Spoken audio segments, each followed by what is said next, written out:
ഉപതെരഞ്ഞെടുപ്പ് പ്രഖ്യാപിച്ചിട്ടില്ലെങ്കിലും നിലമ്പൂർ തെരഞ്ഞെടുപ്പ് ചൂടിൽ അമർന്നു കഴിഞ്ഞു. ഇപ്പോൾ CPM മലപ്പുറം ജില്ലാ സെക്രട്ടറി VP അനിലാണ് എന്നെ കൂടെയുള്ളത്. കോൺഗ്രസിൻ്റെ VS ജോയ് ആയിരിക്കും സ്ഥാനാർത്ഥി എന്നാണ് പറഞ്ഞു കേൾക്കുന്നത്.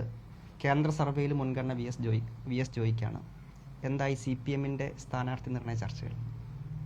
CPIയും ഇടതുപക്ഷവും തെരഞ്ഞെടുപ്പ് ഡിക്ലെയർ ചെയ്തതിന് ശേഷമേ അത്തരമൊരു ആലോചനയിലേക്ക് പോവുകയുള്ളൂ. ഇപ്പോൾ സ്ഥാനാർത്ഥിയെക്കുറിച്ചല്ല ഞങ്ങൾ ചർച്ച ചെയ്യുന്നത്. ഒരു തെരഞ്ഞെടുപ്പ് നേരിടുന്നതിന് വേണ്ടിയുള്ള പാർട്ടി സംഘടനയെ, ഇടതുപക്ഷ ജനാധിപത്യ മുന്നണിയെ സുസജ്ജമാക്കുക എന്നുള്ളതാണ്. VS ജോയ് ആണ് UDF സ്ഥാനാർത്ഥിയെങ്കിൽ ഒരു പാലക്കാട് മോഡൽ പ്രതീക്ഷിക്കാമോ? കാരണം ആര്യാടൻ ഷൗക്കത്ത് അപ്പുറത്തുണ്ട്. ആര്യാടൻ ഷൗക്കത്തും VS ജോയും സ്ഥാനാർത്ഥിയാകുമെന്ന ചർച്ചകളാണ് സജീവമായുള്ളത്. VS ജോയ് സ്ഥാനാർത്ഥിയാകുകയാണെങ്കിൽ ഒരു പാലക്കാട് മോഡൽ നിലമ്പൂരിൽ ആവർത്തിക്കുമോ?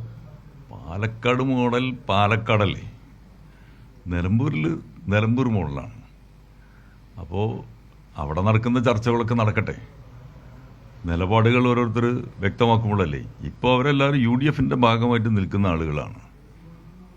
അവർ 1, 2, 3 സ്ഥാനാർത്ഥികളുണ്ടായിരിക്കാം. അത് അവരുടെ അഭ്യന്തരമായ കാര്യങ്ങൾ. അവർ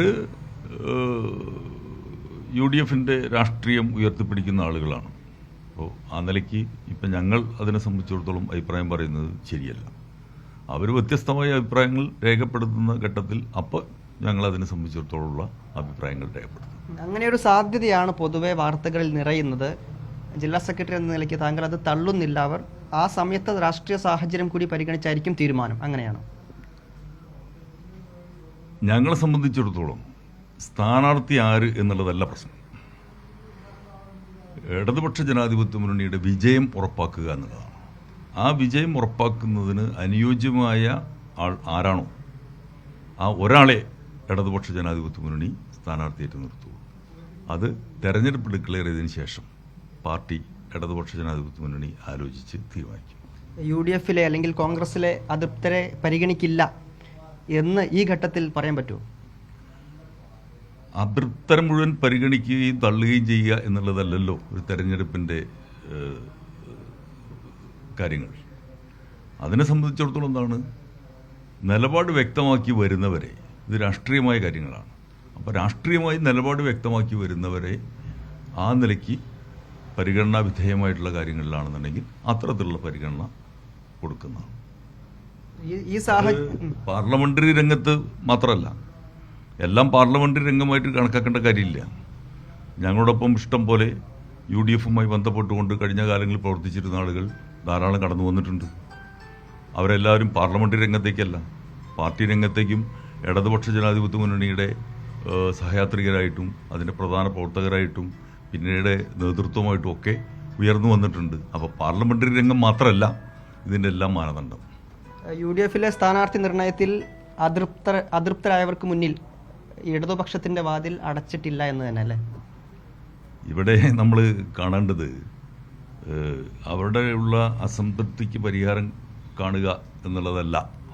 അതൊരു സാധ്യത കൂടിയായി മാറും ഇടതുപക്ഷത്തിന്. അതുകൊണ്ടാണ്. അതല്ല, അങ്ങനെയല്ല. ഇവിടെ അതിനുള്ള പരിഹാരം ഇടതുപക്ഷ ജനാധിപത്യ മുന്നണി എന്നുള്ളതല്ല, രാഷ്ട്രീയമായ നിലപാടുകളാണ് പ്രശ്നം. അല്ലാതെ സ്ഥാനാർത്ഥി നിർണയവുമായി ബന്ധപ്പെട്ടുള്ള നിലപാടുകൾ മാത്രമല്ല, രാഷ്ട്രീയമായുള്ള നിലപാടുകൾ പിന്നെ പറയുന്ന ഘട്ടത്തിലാണ് ഞങ്ങളുടെ നിലപാടുകൾ പറയും. മറ്റൊരു കാര്യം കൂടെ, ഇപ്പോൾ 2016 11,000-ലേറെ വോട്ടിനാണ് PV അൻവർ അവിടെ ജയിക്കുന്നത്. 2021 എത്തുമ്പോൾ ഭൂരിപക്ഷം കുറഞ്ഞ് 2,700 എത്തുന്നുണ്ട്. നിങ്ങളതിനെ എങ്ങനെയാണ് വിലയിരുത്തുന്നത്? ഇടതുപക്ഷത്തിന് സ്വാധീനം കുറഞ്ഞു എന്നാണോ, അതോ PV അൻവറിന് നിലമ്പൂർ മണ്ഡലത്തിൽ സ്വാധീനം കുറഞ്ഞതിൻ്റെ ഫലമായാണ് 2,700 ആ ഭൂരിപക്ഷം കുറഞ്ഞത് എന്നാണോ? PV അൻവറിൻ്റെ സ്വാധീനം കുറഞ്ഞതുകൊണ്ടാണെങ്കിൽ ഈ തെരഞ്ഞെടുപ്പിൽ വലിയ പ്രതീക്ഷ ഇടതുപക്ഷത്തിന് വയ്ക്കാവുന്നതുമാണല്ലോ. ഇതിൽ നമ്മൾ കാണേണ്ടത് ഓരോ തെരഞ്ഞെടുപ്പിനും ഓരോ രാഷ്ട്രീയ സാഹചര്യങ്ങളുണ്ടാവും. ഒരു ഘട്ടത്തിൽ ഒരു തെരഞ്ഞെടുപ്പിലുണ്ടാവുന്ന രാഷ്ട്രീയ സാഹചര്യമായിരിക്കില്ല രണ്ടാമത്തെ തെരഞ്ഞെടുപ്പിൽ. ദേശീയ തലത്തിലുള്ള കാര്യങ്ങൾ സ്വാധീനിക്കും, സംസ്ഥാന തലത്തിലുള്ള കാര്യങ്ങൾ സ്വാധീനിക്കും, സംസ്ഥാന തലത്തിലുള്ള വികസന കാര്യങ്ങൾ സ്വാധീനിക്കും, മണ്ഡലത്തിലുള്ള വികസന കാര്യങ്ങൾ സ്വാധീനിക്കും. അങ്ങനെ വ്യത്യസ്ത കാര്യങ്ങളെല്ലാം കൂടി ചേർന്ന് വരുന്നതാണ് ഓരോ തെരഞ്ഞെടുപ്പിലും ഉണ്ടാകുന്ന പ്രത്യേകത. അപ്പോൾ ഒന്നാമത്തെ തെരഞ്ഞെടുപ്പിൻ്റെ ഭൂരിപക്ഷവും രണ്ടാമത്തെ തെരഞ്ഞെടുപ്പിൻ്റെ ഭൂരിപക്ഷം അതിൻ്റെ സാഹചര്യങ്ങളെ അനുസരിച്ചിട്ടാണ് ഈ കാര്യങ്ങൾ വരുന്നത്. അപ്പോൾ ഇടതുപക്ഷ ജനാധിപത്യ മുന്നണിയെ സംബന്ധിച്ചിടത്തോളം അടിസ്ഥാനപരമായിട്ടുള്ളൊരു വോട്ട് അവിടെയുണ്ട്. ആ വോട്ടിനെ അടിസ്ഥാനപ്പെടുത്തിക്കൊണ്ടുള്ള വിജയമാണ് നിലമ്പൂരിൽ ഉണ്ടായിട്ടുള്ളത്.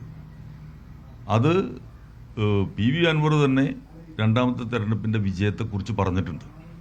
ഭൂരിപക്ഷം കുറഞ്ഞാലും ശരി, ഒരു ഭൂരിപക്ഷത്തെക്കുറിച്ച് പറഞ്ഞിട്ടുണ്ട്. ആ പറഞ്ഞത്, ഞാൻ ജയിച്ചത് ഇടതുപക്ഷ ജനാധിപത്യ മുന്നണിയുടെ വികസന നേട്ടങ്ങളുടെയും ആ വികസന കാര്യങ്ങൾക്ക് നേതൃത്വം കൊടുത്തിട്ടുള്ള മുഖ്യമന്ത്രി എന്നുള്ള നിലയ്ക്ക് പിണറായി വിജയൻ കിട്ടിയിട്ടുള്ള ഒരു വോട്ടിൻ്റെയും പിൻബലത്തിലാണ് എൻ്റെ വിജയം എന്നുള്ളത്. അങ്ങനെ ഒരു ഘട്ടത്തിൽ പി വി അൻവർ പറഞ്ഞിട്ടുണ്ടെങ്കിൽ രാജിവെച്ചതിന് ശേഷം പി വി അൻവർ പറഞ്ഞത് 2021 തെരഞ്ഞെടുപ്പിൽ കാര്യമായ പിന്തുണ ഇടതുപക്ഷത്തിന്റെ ഭാഗത്തിരുന്ന്, പ്രത്യേകിച്ച് CPM നേതാക്കളുടെ ഭാഗത്തിരുന്ന് കിട്ടിയിട്ടില്ല എന്നുകൂടി പറഞ്ഞിട്ടുണ്ട്. അപ്പോൾ ആ വിജയം പി വി അൻവറിന് തന്നെ അവകാശപ്പെട്ടതാണെങ്കിൽ ഇക്കുറി പി വി അൻവറിന്റെ സ്വാധീനം, പി വി അൻവർ എടുക്കുന്ന നിലപാടുകൾ അത് പ്രധാനമാവില്ലേ? പി വി അൻവർ ഒറ്റയ്ക്കാണ് വിജയം കൈവരിച്ചത് എന്നുണ്ടെങ്കിൽ അദ്ദേഹം ഇടതുപക്ഷത്തു നിന്ന് മാറിയതിന് ശേഷം നമ്മുടെ നാട്ടിലുണ്ടായിരുന്ന പ്രചരണം എന്തായിരുന്നു? നിലമ്പൂരിലെ പാർട്ടിയാകെ അദ്ദേഹത്തിൻ്റെ പിറകിൽ ഒലിച്ചു പോകും എന്നുള്ളതായിരുന്നല്ലോ. ഒരാളെ പോലും കൊണ്ടുപോകാൻ വേണ്ടി കഴിഞ്ഞിട്ടില്ല എന്നുള്ളത് കാലം തെളിയിച്ചു കഴിഞ്ഞല്ലോ. അപ്പോൾ ആ നിലയ്ക്ക് ഇടതുപക്ഷ പ്രസ്ഥാനങ്ങൾ, കമ്മ്യൂണിസ്റ്റ് പാർട്ടി വ്യക്തികളുടെ പിന്നിലല്ല, പ്രസ്ഥാനത്തിൻ്റെ പിന്നിലാണ് അടിയുറച്ച് നിൽക്കുന്നത് എന്നുള്ളതിൻ്റെ തെളിവാണത്. അപ്പോൾ ഇവിടെ ഇടതുപക്ഷ പ്രസ്ഥാനത്തിൻ്റെയും ഇടതുപക്ഷ ജനാധിപത്യ മുന്നണി ഗവൺമെൻറ്റിൻ്റെയും പിറകിലാണ് നിലമ്പൂരിലെ ജനങ്ങൾ നിൽക്കുന്നത്. കാരണം അവരുടെ അനുഭവത്തിൽ ആ മണ്ഡലത്തിൽ ഇത്രയും കാലത്തെ ചരിത്രത്തിനിടയിൽ കഴിഞ്ഞ 8 വർഷത്തിൻ്റെ ഉള്ളിലാണ് ചരിത്രപരമായ നിരവധി വികസന പ്രവർത്തനങ്ങൾ നടന്നിട്ടുള്ളത്. ഏതാണ്ട് 1600 കോടിയിൽ പരം രൂപയുടെ വികസന പ്രവർത്തനങ്ങളാണ് നടന്നിട്ടുള്ളത്. ഇപ്പോൾ കവളപ്പാറ ദുരന്തമുണ്ടായി, അതിൻ്റെ പുനരധിവാസം, അന്ന് തകർക്കപ്പെട്ട റോഡുകൾ, പാലങ്ങൾ, ഇതെല്ലാം അവിടെ കൊണ്ടുവന്നു. നിരവധി സ്കൂളുകൾ, ആശുപത്രികൾ, അങ്ങനെ നിരവധിയാർന്ന വികസന പ്രവർത്തനങ്ങളാണ് അവിടെ നടന്നിട്ടുള്ളത്. ആ വികസന പ്രവർത്തനങ്ങൾ കേരളത്തിലാകെ ഇടതുപക്ഷ ജനാധിപത്യ മുന്നണി ഗവൺമെൻറ് നടപ്പിലാക്കിയിട്ടുള്ള ബദൽ വികസന കാഴ്ചപ്പാടുകളുടെ ഭാഗമായിട്ടാണ്. അതിനോട് ചേർന്ന് നിൽക്കാനാണ് നിലമ്പൂരിലെ ജനത ആഗ്രഹിക്കുന്നത്. ഇടതുപക്ഷത്തിന് കൃത്യമായ വോട്ടുകൾ അവിടെ ഉണ്ട് എങ്കിൽ ഒരു സ്വതന്ത്ര സ്ഥാനാർത്ഥി കൂടി വരികയാണെങ്കിൽ ഇടതുപക്ഷത്തിന്റെ വോട്ട് പ്ലസ് ആ വ്യക്തിയുടെ വ്യക്തിപരമായ സ്വാധീനം വെച്ചുള്ള വോട്ടുകൾ കൂടി, അതായിരിക്കില്ലേ കൂടുതൽ വിജയസാധ്യത നിലമ്പൂരിൽ ഉണ്ടാകാൻ ഇടയാക്കുക? എല്ലാ വിജയസാധ്യതകളും നമ്മൾ നോക്കും. അത് ഞാൻ പറഞ്ഞല്ലോ, തെരഞ്ഞെടുപ്പ് ഡിക്ലെയർ ചെയ്ത ശേഷം അവിടെ തെരഞ്ഞെടുപ്പിൽ ജയിക്കാൻ ഉചിതമായ ആൾ ആരാണ്, ആ ആളെയായിരിക്കും നമ്മൾ തീരുമാനിക്കുക. അത് എല്ലാ സാധ്യതകളും പരിശോധിച്ചുകൊണ്ട്. പക്ഷെ ഒരു കാര്യമുണ്ട്, ഒറ്റ സ്ഥാനാർത്ഥി ഉണ്ടാവും. ആ സ്ഥാനാർത്ഥിക്ക് പിറകിൽ ഇടതുപക്ഷ ജനാധിപത്യ മുന്നണി പാറ പോലെ ഉറച്ചു നിന്ന് ഈ വികസന പ്രവർത്തനങ്ങൾ മുന്നോട്ട് കൊണ്ടുപോകുന്നതിന് വേണ്ടിയിട്ടുള്ള വിജയം ആവർത്തിക്കും. നിലമ്പൂരിൽ എല്ലാ വിജയസാധ്യതകളും തേടുമെന്നാണ് CPM മലപ്പുറം ജില്ലാ സെക്രട്ടറി VP അനിൽ വ്യക്തമാക്കുന്നത്. ക്യാമറ പേഴ്സൺ ജിഷ്ണു മീനങ്ങാടിക്കൊപ്പം മുഹമ്മദ് ഷംസീർ, മീഡിയ 1 മലപ്പുറം.